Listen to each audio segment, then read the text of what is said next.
It's the Progress Pod, a production of the Franklin County Coalition for Progress.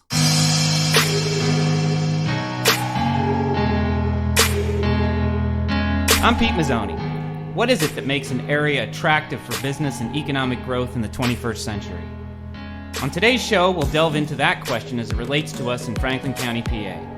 Our guest, Mike Ross, has been a relentless and articulate advocate for job growth and business expansion over the last 30 years as president of the Franklin County Area Development Corporation. This from the FCADC website.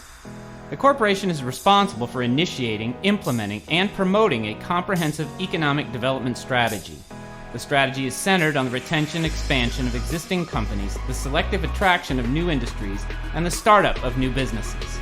Under Mike's direction, the FCADC has facilitated more than 745 projects throughout the county.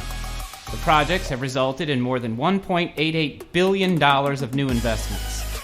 Most importantly, the projects have created and preserved nearly 48,000 employment positions. Let's take a closer look at what all these numbers really mean for our area. Thank you for being with us today, Mike. Thanks for having me. I'm going to start out with a big question. You've been at this for 30 years. Tell us about some of the changes you've seen. Oh, the changes have been remarkable, and some of the projects that you see today, for instance, the Chambers 5 Business Park off of Wayne Avenue, or the Wayne Avenue Retail Center where Giant and so on, where they're located, or you look at what's taking place at up off of Walker Road at exit 17, because there wasn't an exit 17. So the county 30 plus years ago, and we still are a rural county by definition, and we're still very agrarian, but in terms of the industrial and commercial development that has taken place, it's night and day compared to where we once were. As I said, we just take for granted some of these projects that are here today. When Chambers 5, when I came here, there was a livestock auction where Sheetz was, or now the medical marijuana retail outlet, right. And you had a dirt road leading back to a farm, and it was actually two farms, and you couldn't get across the railroad tracks in a vehicle. And then you had this open area. I took my kids back there. We pick blackberries, and so on. And today we drive back there, and it's one of the most successful industrial parks in South Central Pennsylvania. Really? So it's worked remarkably well. And without going sideways here, which I'm capable of doing, I think it also points to the fact that the borough of Chambersburg has been one of the few incorporated municipalities in the Commonwealth that's been able to experience organic growth, because most are landlocked in a way that everything has been redevelopment, and within the borough of Chambersburg, everything that's taken place off of Wayne Avenue, all the development that's taken place at exit 17, what's made that work, it's been in the borough of Chambersburg. Okay. And so there's been significant growth that's taken place. But overall, what has made Franklin County, the genesis of our development has been location, and it's been the fact that we're situated on one of the most heavily traveled interstates in the United States. So that location and access to I-81 has really facilitated a lot of growth. Sure. Great. So let's talk about exactly what you do at the FCADC. What is, I guess, let's go back. Let's go to the central mission that you have. Discuss with us the central mission. The central mission is to the retention and expansion of existing businesses, the selective attraction of new industries that's going to allow us to grow our economy with family-sustaining jobs, and to also assist individuals who are looking to start businesses. And what we try to do is avail the resources that may be available at the local, state, or federal levels that will allow that to happen. So we do a lot of financing for any size businesses, for that matter. But that financing is typically structured to induce conventional lenders to participate as well. So we were able to provide that type of financing that will help. We provide site location services. And oftentimes, and what our role has evolved into, we are a facilitator. What we try to do is when an individual or business comes to us with an issue, we try to identify what it is and figure out what resources, in addition to those site selections services or financing services, that might be needed to assist. It could be employee training. It could be some kind of tax issue. It could be an infrastructure issue. But we try to identify the resources that can be brought to bear to help solve the problems. Okay, so businesses will come to you. Right. And what do they need to provide? Some form of proposal? Depending on what they're looking to do. If they're looking to expand and they're looking to invest in capital investments, be it to expand their building, to buy machinery and equipment, what we typically look for is a business plan that will show us exactly what the project is. And interestingly, that's the biggest challenge for small businesses, especially those individuals who are looking to start businesses. They have an idea of what they think is needed, and they've already gone from point A to point Z, and they know where this, in their own minds, where this is going. The challenge is to get somebody to put that on paper so it can be evaluated. And that is critical for a successful business.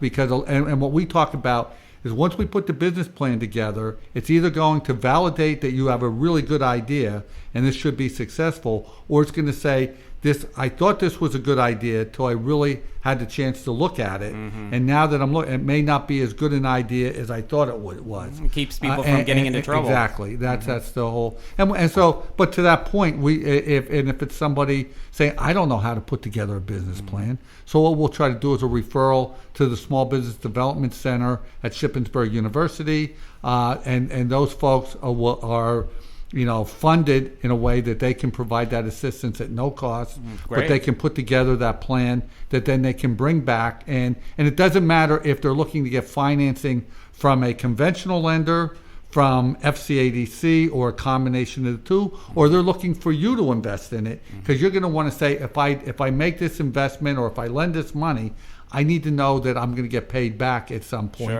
and that your plan works. And ideally, if it works the way we think, you're going to be successful, and that's good for everybody. That is. And then, do you also go out and court businesses to try and draw them to the area? In certain cases, yes. What we have focused on, we don't spend, interestingly, and we've had a lot of success with businesses moving into the area. But we don't spend a lot of effort marketing the area. We simply don't have the resources to go out and do that. And interestingly, if we start talking about Franklin County, a lot of folks would confuse us with Columbus, Ohio. Oh boy. Because Columbus, Ohio is located in Franklin County, Ohio. Okay. So what we try to do, though, is we understand where we're situated. We understand so we try to put together information and materials that if somebody is interested, that we can respond to exactly what their needs are going to be. We can identify sites for them. We understand our infrastructure capacities and where we have needs. We understand our labor markets, and we're connected into the community that we can bring the appropriate stakeholders to the table to help those businesses. But having said that, over the last couple of years, we have been working very closely with some of our original equipment manufacturers, Volvo Construction Equipment, Manitowoc Crane Group, JLG, Johnson Controls, and others. And what we've done with them is, for their success is becoming increasingly dependent on supply chain relationships. So they and most of all those companies are global in nature, and they're establishing global relationships with their supply chain. What we've said to them is the resources that we can bring to bear to support Volvo are going to be really on the fringe of what matters to them. They have the resources they need to do whatever they need to do. Where we can be helpful, though, is looking at those suppliers that they want to bring here, who are typically smaller in nature, have different kinds of needs, and the resources that we can avail can be very, very helpful to them. And so we have targeted our recruitment at that supply chain, and and interestingly, there's been a big push with some international companies moving here to do that. So we've over the last 5 or 6 years, we've done several international recruiting trips, and knock on wood, we've been successful each time that somebody has come back with us. Where'd you go? We have been to Brazil on multiple occasions. We have been to Ireland, to Slovakia, and to Germany. And what specifically were you courting on these trips? What businesses and industries? The companies that have come back have all been either suppliers or have a relationship with one of those original equipment manufacturers. Vetter Forks, as an example, is a family-owned business based outside of Frankfurt, Germany, Bamberg, actually, and they manufacture the forks for forklifts. Okay. They have and it's one of those. Somebody has to do it. You never think about. Yeah, somebody right. has to manufacture those forks. They're the second biggest in the world at what they do. They have a very strong relationship, in particular with Volvo and JLG, and they ended up coming back. They bought a facility out in the Letterkenny, or the Cumberland Valley Business Park out at Letterkenny. And today employ probably 15 or 20 people, but they see this as an opportunity to grow. Sure. We went to Ireland, and we were able to recruit Burnside Autosil, which is a hydraulic cylinder manufacturer of JLG. And while we were there, we were talking about a location and a facility that they thought they wanted. I said, you know what, I know of a building that could be available, and we looked at it, and literally we were sitting in their offices in Ireland, and they said that building looks perfect, and 2 weeks later they bought it. Wow, that's fantastic. But anyway, so we've gotten a machine parts manufacturer out of Sao Paulo, Brazil, Torcomp, which is located here. We have folks, a company called WePro Infrastructure Engineering, which is actually based out of India, but we met in Brazil, and they are Volvo, preferred supplier of Volvo, and they're out in the Chambers 5 Business Park at this point. So you're really filling up that business park the out business there. park is filled. Oh, fantastic. It's filled. And interestingly, I just came before this session, they're over in the Waynesboro area. There's a small industrial park called the Wharf Road Industrial Park, and that is now filled. And again, most of those companies, interestingly, have moved across the line from Maryland. Lower taxes? Yes. It's less regular. I mean, our businesses complain about regulation. The Maryland businesses complain even more about regulation, and some of them. And for them, it's it's been a way to maintain their workforce, but take advantage of Pennsylvania's tax environment. Sure. Well, let's get into the 2017 report if we can. Did we have a good year? 2017 was an outstanding year. And again, it's based on the fact that the economy is in overdrive right now, and it gets talked about nationally, but we are ideally situated. And again, it goes back to the fact that we're on Interstate 81. So, and what we talk about and what you see a lot of is the big box distribution centers that are being built that dot 81 literally from Harrisonburg, Virginia, up into New York. You'll see them. But we are that next wave of major distribution channels. So you'll see at Exit 3, at the Antrim Commons Business Park, at Exit 24, at the United Business Park in Shippensburg. But there are great opportunities for that. And then as further up you go, into Cumberland County, you'll see a greater number of distribution centers. it creates the perception. This is something we're very concerned about. It creates the perception that all we are becoming is a transportation and logistics sector. Right. And we are working very hard to make sure that we're going after the OEMs and the OEM suppliers, and we're courting and catering to the defense sector. And I'll come back to that in a second. But when you start to one of the economic development issues, in my opinion, that we don't fully understand is the impact of e-fulfillment. This e-commerce that Amazon is at the forefront of, right? And the fact that the impacts on labor, the impacts on school systems, the impacts on transportation are all issues that we have I think not taken enough time to study. What we look at, we all complain now. 81 is beyond capacity, okay, and it's become a dangerous highway, very candidly. It is. Having said that, and we all complain about the trucks, okay? At the same time, we all want to order online and have our toilet paper delivered to our house. Well, of course. Okay?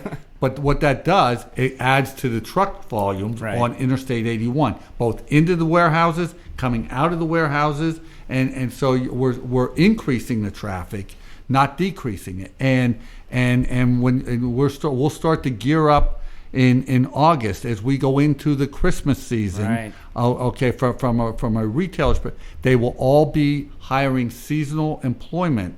And when we talk about seasonal employment, these centers are hiring in the hundreds of people. They're not saying we need 15 people to fill various. We're talking about, can we find 500 people? Now, what percentage of our economy does the distribution centers represent, though? Right now, it's probably, and I'd have to go back and look at it, but it's not. It's not as big as people might think. Not yet, but it's growing and it is growing significantly. Okay.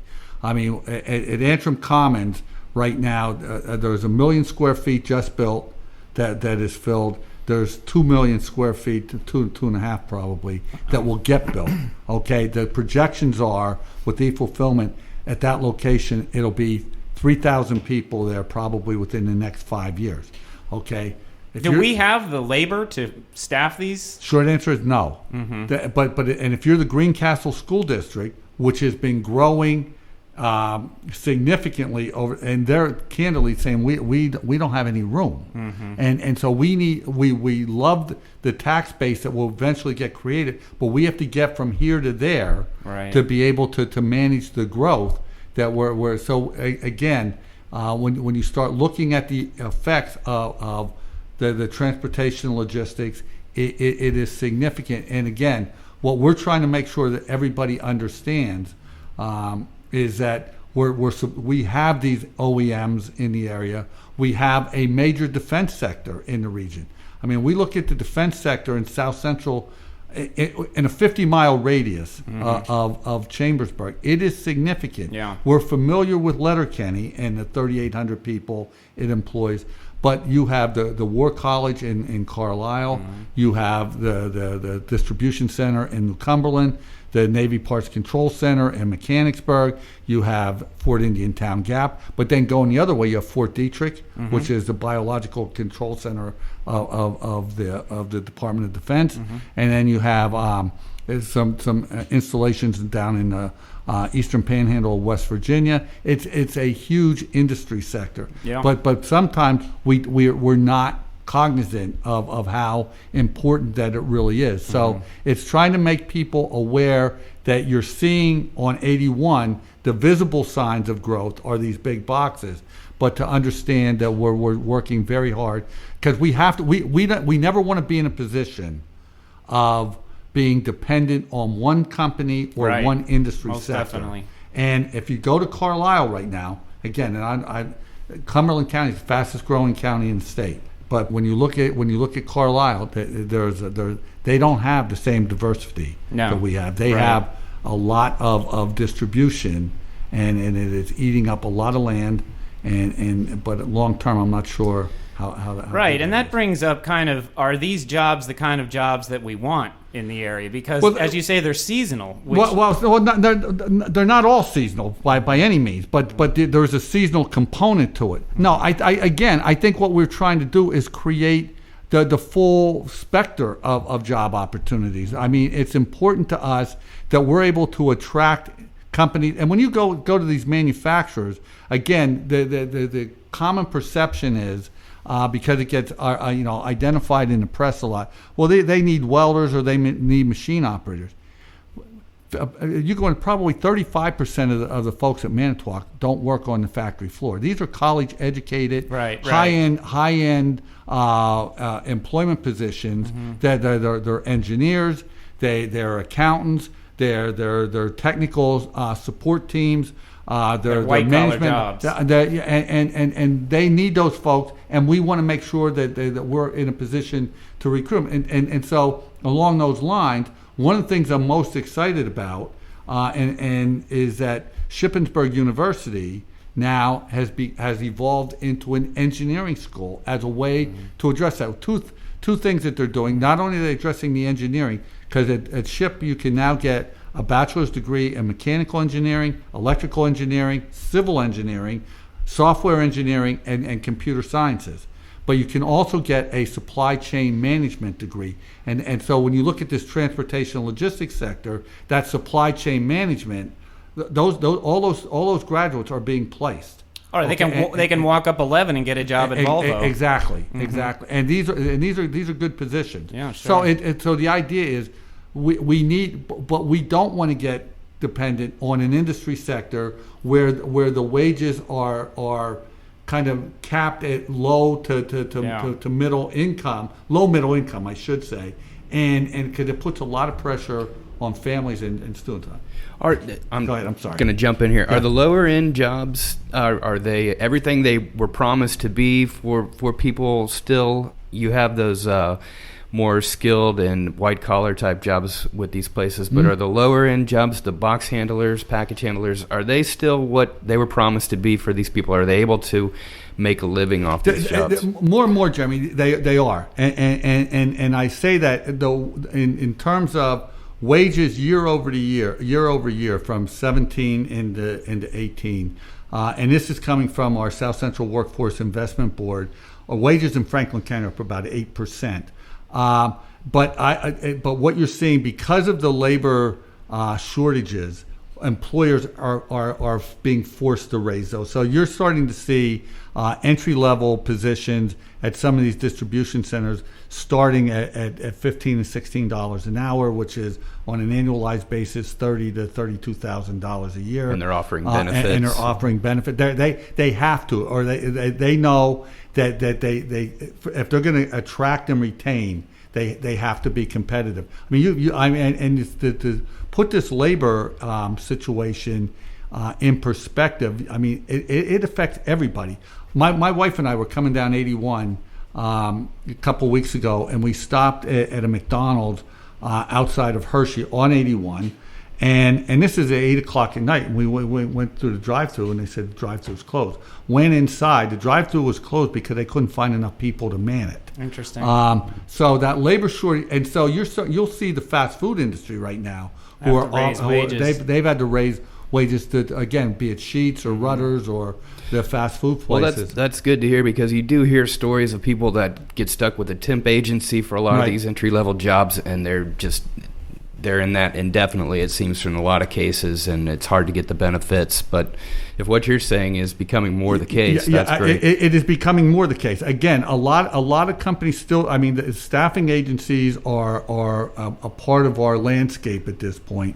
A lot of employers will use them as a way to be able to recruit, and also as a way to evaluate, so that if it's a 90-day probationary period, that they're not on their they're not having to pay the UC cost. They're easier to release if it doesn't work out. So I want to circle back to this transportation issue. In the first part of your report, the 2017 report, you talked about our location being central, and we've got this truck traffic. There was talk of an infrastructure plan being coming out of D.C., but I guess that's kind of gone quiet. Mm-hmm. Is there any talk in Harrisburg of an infrastructure improvement plan? Well, the infrastructure improvement plan really took place about 3 years ago with the increase in the gas tax. And depending on your perspective, I personally think it was a tax if we're going to build the infrastructure, we needed the tax to do that. But I think in terms of Harrisburg I think that everybody's going to defer now to the federal government.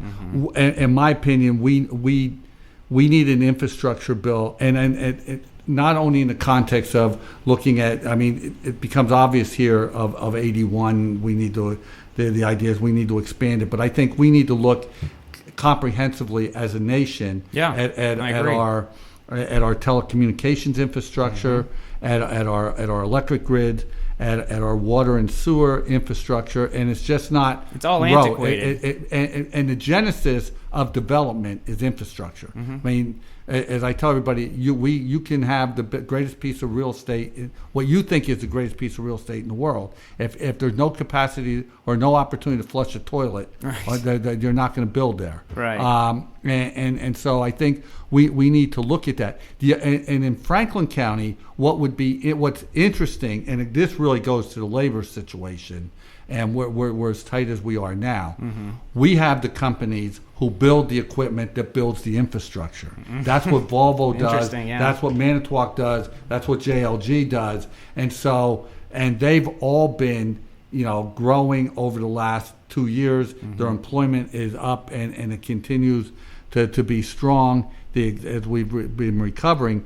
But if we get an infrastructure bill, that's going to be it's going to be a challenge. And candidly, and without going off the rails politically, that's what makes the immigration issue so complicated.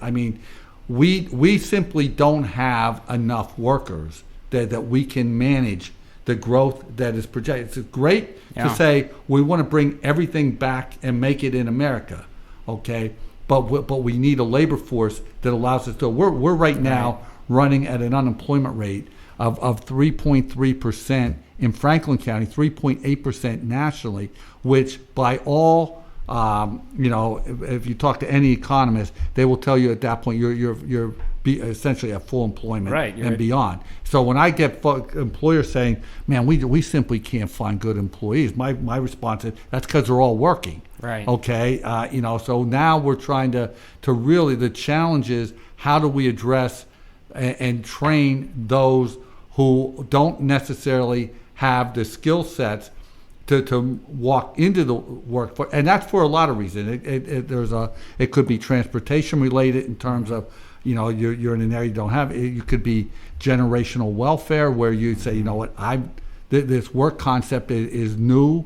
I don't have a role model it could be mental health issues. There's a whole set of factors that could be impacting why someone is not in the workplace. And so it's concentrating resources on how we can train those folks and make them employable, very candidly. So let's talk about the immigration issue a little bit, mainly sticking to the employment around here. What percent, how do you handle, somebody comes to you and says, I need workers, I can't find any. We immediately will connect them with the Franklin County Career Link, whose job it is Go find the workers. We will connect them and the Career Link falls under the jurisdiction of the South Central, what we call South Central PA Works, but it's the South Central Workforce Development Board. We will connect them with those folks as well, because they may be able to look at a more regional approach to bringing employees in. Depending on what, we're going to try to understand what kind of employees they're looking for in terms of skill sets. Is it connecting them with our Franklin County Career Tech Center? Is it connecting them with our universities? But we're trying to understand, what exactly who they're trying to recruit. Sure. All right, let's get into the report. Let's talk about some of the successes that we've had here locally. Well, I think that there's been a number of successes, and when we start looking at places like Wharf Road, and I want to talk about that right now over in Zollinger, where we're working very closely with. We developed a 20,000 square foot spec building. Now, was that in an old peach orchard? Apple orchard. Well, yeah, okay. but yeah, I know the road actually. Okay, we now refer to it as A. Miller Drive. Okay. And that park has worked well. But we were looking at how do we create opportunities for the Manitowoc supply chain. So we built what is we'll spec 20,000 square feet. Because one of the other challenges we have is we don't have a lot of inventory of space. Mm-hmm. We built 20,000 square feet. I was just over there this morning. It'll be completed in 3 weeks. As it turns out, the company across the street, a company called Filtech, is buying that building, and they're going to be expanding their operation. What do they do? Filtech, you're going to say that's a great question, because you have certain companies that produce things that we take for granted. Sure. And Filtech's in the industrial threading business and threading in general. So when you're using your dental floss, do you ever say, who makes this stuff? No. Filtech makes it. If you're burning a candle, do you ever say, who makes these wicks? Okay. They make if you buy a Toyota car and you look at the stitching on in the car, they do the stitching. If you buy a Lazy Boy, they have a global outreach, and are based in Smithsburg, Maryland. Mm-hmm. But they the first expansion at Wharf Road, they're buying this building, so we're excited. Also, what's going on is Jameson Door, which is a manufacturer of doors over in Hagerstown. They saw this building. They approached us. Could we do something similar for them? So we're building 50,000 square feet right up the street from them. Now, will that be their main manufacturing facility? No, they'll stay. And part of it, and to that point, I'll come back to successes. One of the things that we also look at, locationally, we're in a unique area, okay? And our tagline with our neighbors to the south is, we are 4 counties, 4 states, 40 miles. Interesting. Okay? So, and in many ways, especially for the southern end of Franklin County, Hagerstown's the commercial epicenter, far more than Chambersburg is. If you ask people in Greencastle where they're going Friday night, they're going to Hagerstown. Yeah. Okay? And but it's 11 miles through Maryland, and then you're into Martinsburg, Berkeley County, West Virginia, in the Martinsburg area, which has been done incredibly well. And then you're down 26 miles further, you're into Frederick County, Virginia, the Winchester area. So when we look at growing this economy, it's important that we compete with them on projects, but we'd much rather lose to Washington County, Maryland, or Berkeley County, West Virginia, than we would to York, Pennsylvania. We're a north-south economy. We're trying to build this and create employment and raise the tide for everybody. Right. And if we can do that, because people drive back and forth. I tell folks, if you're familiar with the Harrisburg area, if you live in Marion, driving to Hagerstown is easier than driving from Hershey to Colonial Park. Yeah. Okay. So it's. Let's hope it remains that way too. Well, that's what we're trying. So we work back and forth. But one of the other major success stories of 2017 was the expansion of Atlas Copco, which is now known as Epiroc as of about a month ago, over in Fort Loudon. And the beauty of this is it's in the western end of the county, and Atlas Copco approached us as FCADC and said, look, we want to expand. We've gotten permission out of Sweden to do this. Now, what do? They manufacture the drill bits for the mining industry, and they're a global company of 45,000 employees.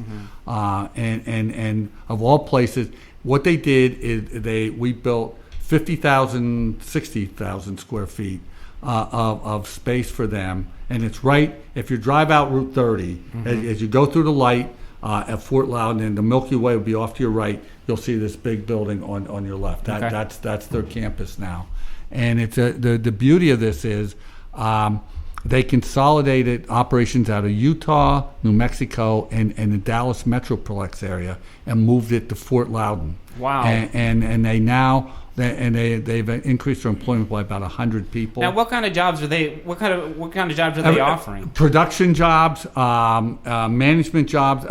Again, the full gamut of manufacturing. And if you talk to those folks over there, yeah, I mean, they'll say, I graduated from James Buchanan. I may have gotten an associate's degree at HCC. I never envisioned myself being able to travel the world, and they're traveling the world working for these folks. That's great. But yeah, so that's been a big deal. Herbrook Poultry Ranch has committed to building a major egg production facility over in the Mercersburg area as well, which will be a $90 million investment. Wow. And when done, it'll be about $190 million, about 190 jobs that will be affiliated with it. Again, we'll run the full gamut from entry level to college graduates. But it's an incredible operation, and they're one of the, if you eat Eggland eggs, you're eating Herbrook eggs. Okay. So it sounds like you're getting that diversification that you what we want. We want to make sure we hit. We're trying to address every industry sector, and we want to make sure we hit every part of the county. Our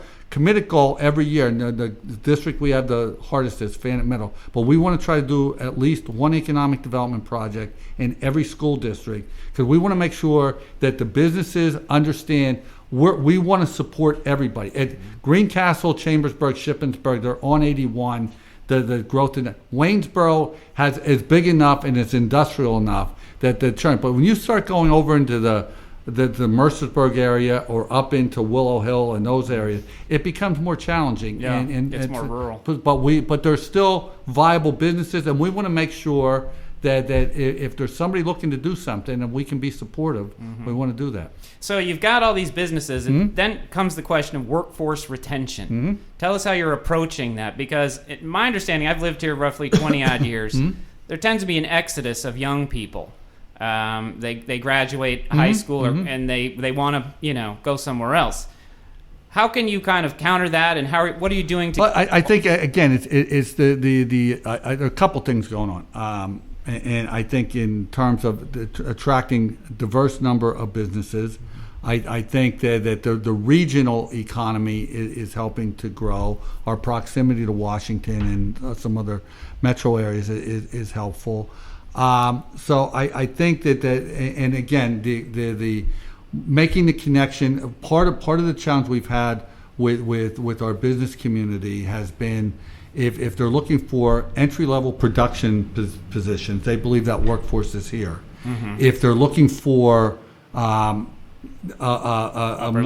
level, they don't believe that workforce is here. Interestingly, we have a number of our young people who believe the same thing, that if they're looking for employment, that those jobs aren't here, right, and that they have to go somewhere else. And so we're working harder to make those connections through SHIP, through Wilson, through Penn State, Mont Alto, and the like. But the other part of it is, I think there's been one of the organizations that I'm strongly supportive of is the creation of the 1130 network, where we have young professionals that have a way of connecting with one another, because going forward, that the future of the community is tied up with the folks who are 20 to 40 years old right now, and what their vision is. What doesn't matter, in my opinion. It's great that people come to me and ask, well, what do you think we should be doing? I can be helpful, but I should not be leading that vision going forward. It should be folks whose community that we're wanting, that they want it to be in the future. And I think we need to be very supportive of organization. And plus, if you're being recruited at coming out of college by one of our OEMs, it's a great job, but I need to meet people my own age. Right. They want a nightlife. Yeah, exactly. You hired me, but you didn't adopt me. Right. Okay. and so I need to find other people my own age. Yeah. And so is that? I'm sorry. Go ahead. No, I was just going to jump in and say this is where quality of life definitely comes into play with things like vibrant communities and downtowns. Absolutely. So. Yeah. Let's go to downtown. Let's talk about it. What kind of development are you seeing for the downtown. I think, interestingly, I think the next 5 years will be transformational for the borough of Chambersburg in particular. I think that what we're seeing in turn, and it gets spearheaded by the courthouse project, and I think the county's efforts to move a lot more of their operations to the core downtown. Expand on the courthouse project a little bit. Maybe not everyone's familiar with it. Where the county is going to essentially do a new courthouse and to also to expand their administrative capacity down on North 2nd Street as well. But the courthouse will be tearing down the Chambersburg Trust building on the square and some other buildings, and building a new facility, which is needed on a lot of different levels. Sure. But if they're also talking about moving a lot of their administrative functions, which are currently being housed on Franklin Farm Lane, and moving those to downtown, which brings more disposable income to downtown. Mm-hmm. But I get excited about what's going on North 2nd Street with the Gear House and the Roy Pitts that's on 3rd Street out there. and Janzel and the Butcher Shop, what they're doing and so on. And the library project, which I think was fantastic. Great. The renovation of the Four Chambers building on King Street. If you go, those are as nice offices as you're going to find anywhere. Who's in there right now? It's a company called I got Nove in my head, but it's the Navajo Development Corporation. Yeah, it is, and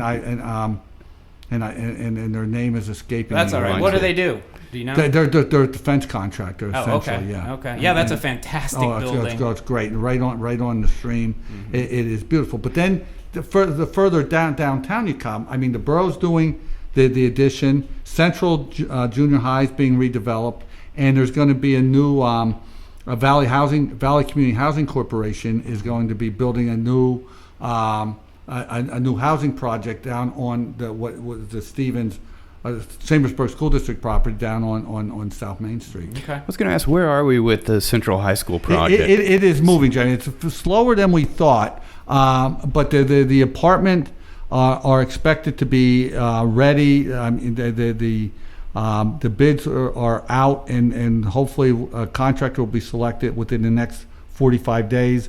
And I think that Vern McKissick's telling us that they will be available for rent ideally by about April 1st of next year. We're in conversations also with some institutional users for the other part of Central that I'm pretty excited about right now. Hopefully we can bring that to fruition, and if we can, I think that would be important. The big challenge downtown in Chambersburg, in my opinion, is Southgate.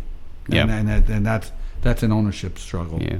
I have one more thing that affects downtown and the vibrancy of downtown. And you talk about all this growth that we have surrounding us. A lot of it involves large trucks.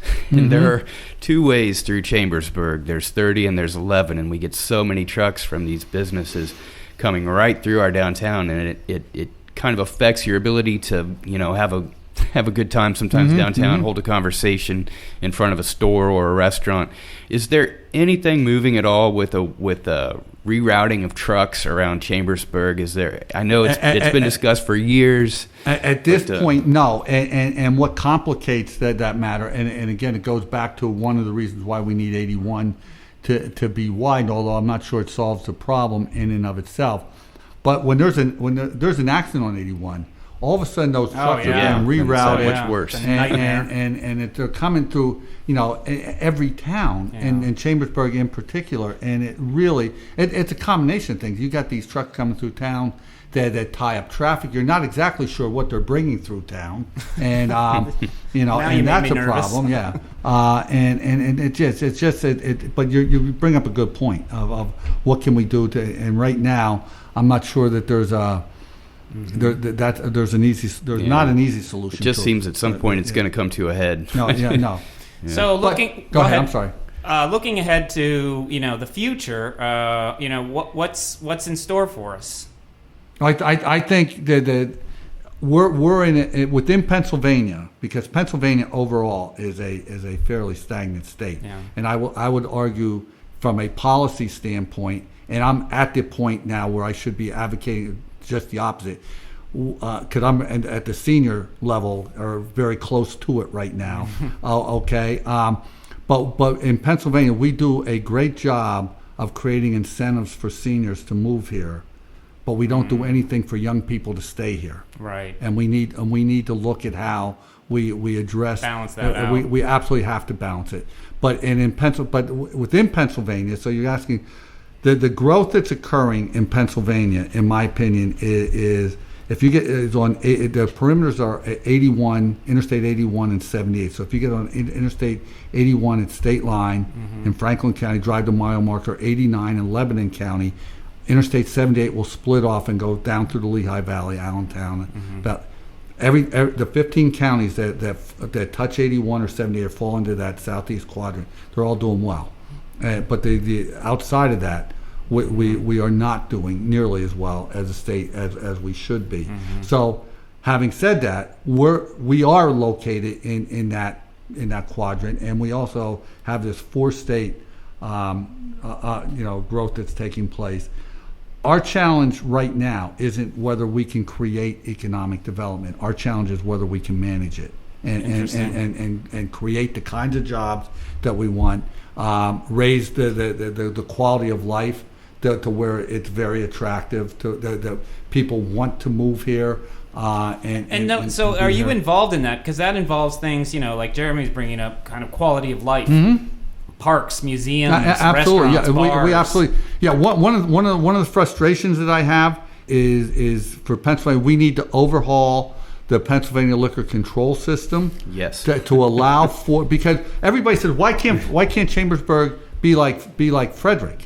Right. And exactly. part of the issue, and this isn't to condone the people walking up and down the streets drunk, but the fact is that if you want to create these little bistros, they can't afford to spend $150,000 for a liquor license to seat 40 people.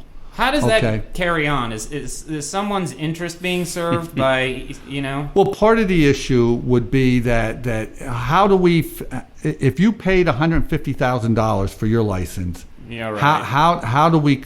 That's not fair to you. If we sell Jeremy one for $5,000, right. But my suggestion would be, okay, let's do an appraisal of come into Franklin County and say, you know what, the average liquor license right now is whatever it is. So if you have one, we're going to compensate you. We're going to write you a check for that. Going forward, balance it out. We're all on an even playing field. So do you feel that if that changed, downtown? I think it opens up far more opportunities.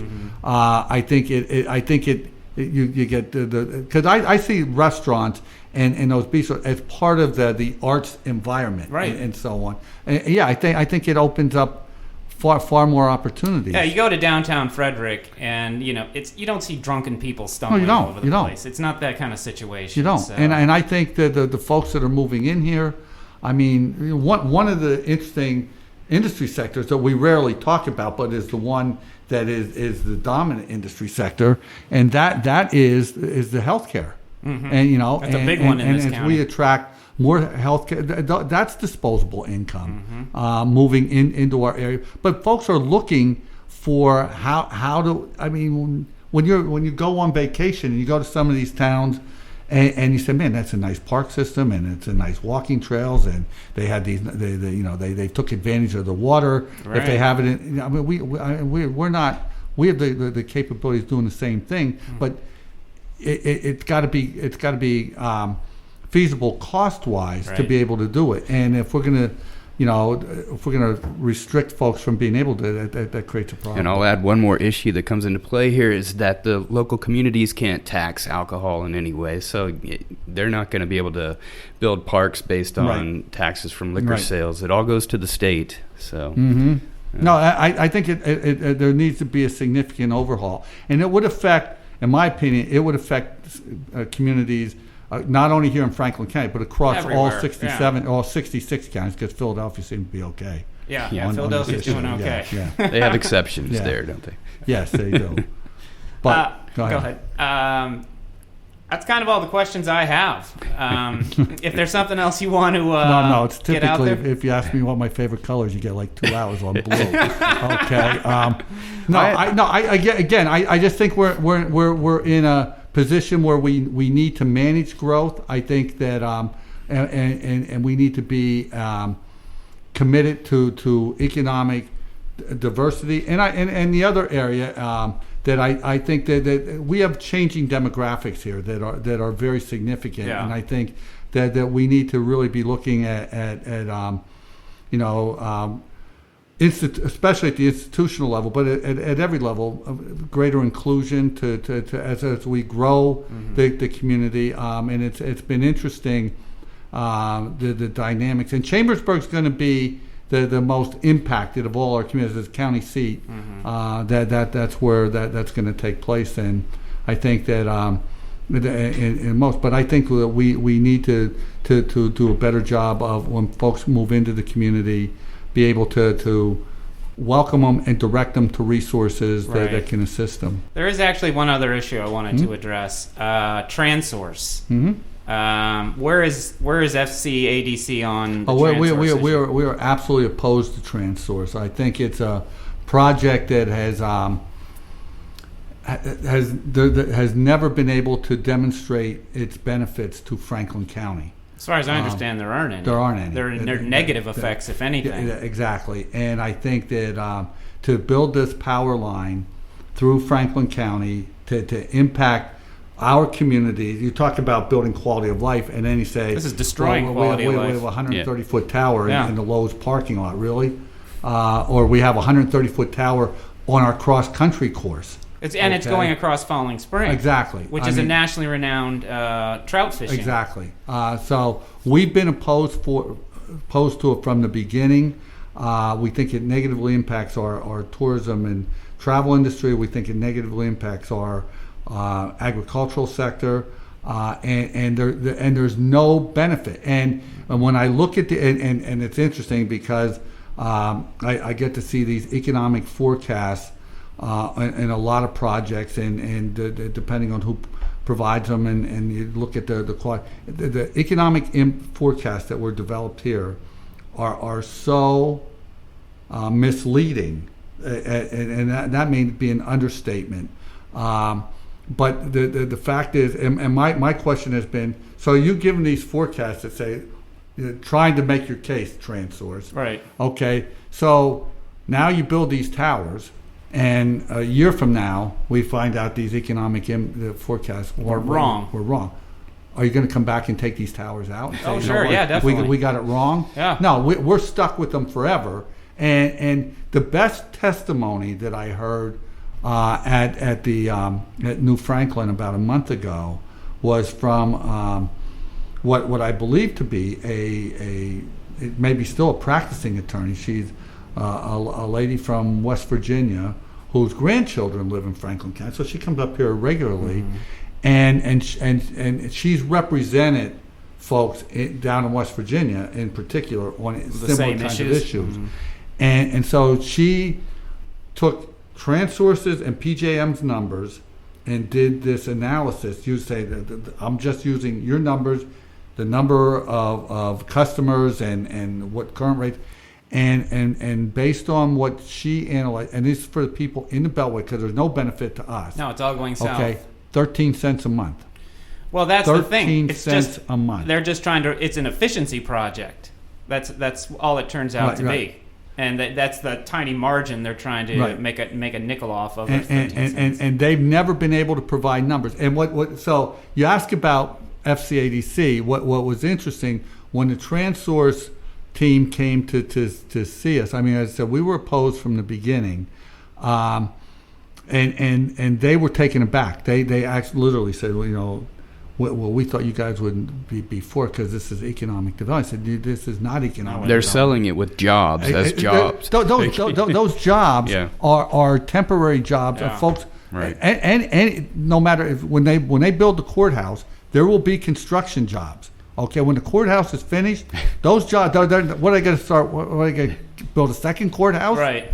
they leave and go somewhere else. Right. And that's so, a very specialized workforce as well. Right. So the impact from an employment standpoint is negligible, and it's interesting you're trying to make that case at a time when the labor shortage is the topic We're having trouble of the day. finding people. Yeah. So that's not the issue. What's going to happen? I mean, are the forces I don't know. going to align?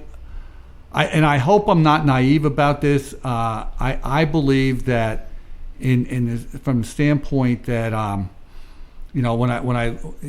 that the judges heard, in my opinion, compelling testimony in opposition to this project.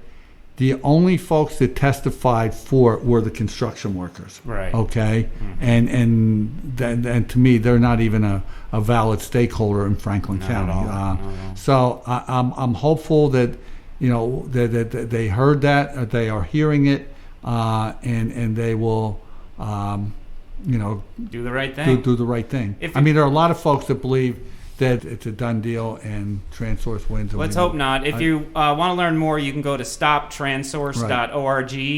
They currently have I think it's a GoFundMe campaign to pay their legal bills. Learn more about this. This is huge.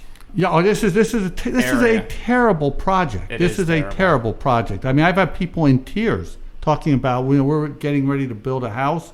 We built it for the scenic vista. And now and it's not going to be on our property, but we're going to have to look out at this tower that they're going to build in our backyard. Essentially our backyard. For people listening, you get into this and you should be mad. This is absolutely just one of those issues that we all need to come together on this and stop this from happening. This is a bad project. It is. I'll just add that you can also go back through the Progress Pod archives to find a whole show on this. Yeah, that's true. We did a whole show on it. You can learn everything you need to know. Okay. Mike Ross, thank you so much for being with us today. I just want to let everybody who's listening out there know that Mike is a tireless advocate. We love what you do for Franklin County and keeping us, employed and keep things moving. Thanks. So thanks for coming on. Thanks for having me. Yeah, thanks. Okay. All right, Jeremy. Yeah, I'll just take one more opportunity to plug the next Common Grounds speaker series session, which is coming up on Saturday, July 14th, featuring Ezra Thrush of Penn Future.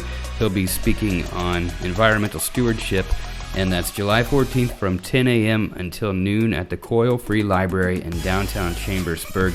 These are put on by the Franklin County Coalition for Progress, held every second Saturday from 10 a.m. until noon, with free coffee from Brussels Cafe, and it's at in the conservatory at the Coyle Free Library. Also coming up on August 5th is the first ever Franklin County Pride, to be held at Wilson College. That's Sunday, August 5th. More information on that can be found at fccforprogress.org. You can also find more information on Common Grounds speaker series there, and you can find more on the Progress Pod. Again, that's fccforprogress.org. You can also send us an email at progresspod@gmail.com. And if you're out there and you're listening and you've got somebody that is interesting in the area, or maybe you think we should talk to, we'd love to hear from them. Send it our way. Yeah. Definitely. Yep. All right, thanks. Thank you.